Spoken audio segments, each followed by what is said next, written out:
मंदिर हो, मस्जिद हो या कोई दरबार, श्रद्धा से बड़ा नहीं होता है कोई उपहार।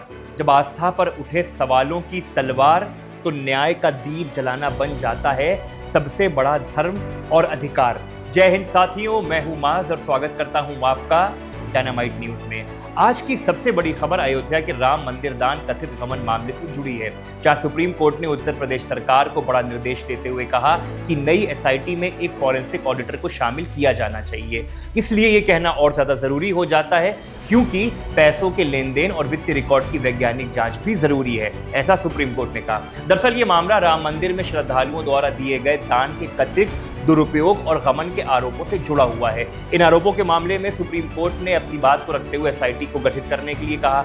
अदालत ने पहले भी जांच की प्रगति पर सवाल उठाते हुए स्टेटस रिपोर्ट मांगी थी। हाल में एसआईटी ने अपनी रिपोर्ट सील बंद लिफाफे में सुप्रीम कोर्ट को सौंपी थी। अब सुनवाई के दौरान सुप्रीम कोर्ट ने साफ कहा, यदि वित्तीय लेन देन की जांच करनी है तो टीम में फॉरेंसिक ऑडिटर का होना बहुत ज्यादा जरूरी हो जाता है, ताकि आगे ये पता लगाया जा सके कि कहीं धन का गलत इस्तेमाल हुआ या कहीं उसका किसी प्रकार से कोई गबन हुआ या नहीं हुआ।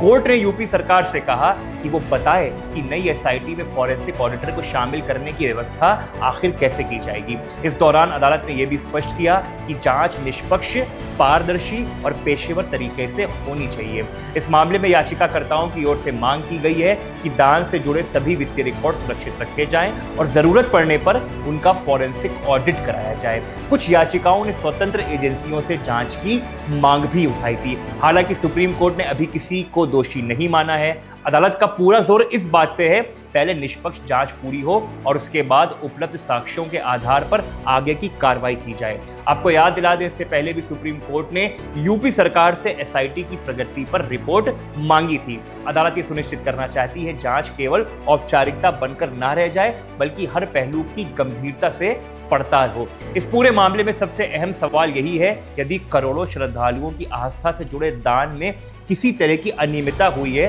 तो उसकी सच्चाई सामने आनी चाहिए, ताकि जांच के बाद ये पता लग जाए कि आखिरकार ये हुआ क्यों।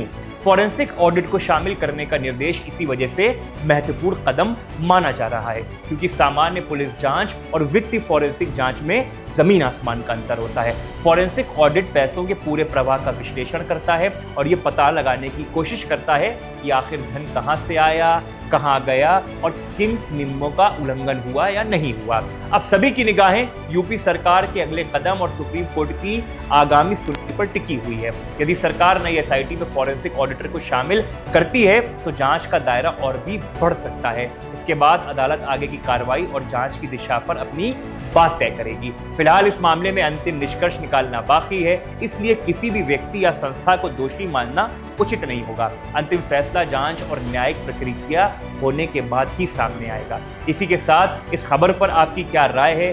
क्या आपको लगता है ऐसे मामलों में फॉरेंसिक ऑडिट अनिवार्य होना चाहिए? अपनी राय हमें कमेंट सेक्शन में जरूर बताइए। बहुत बहुत धन्यवाद।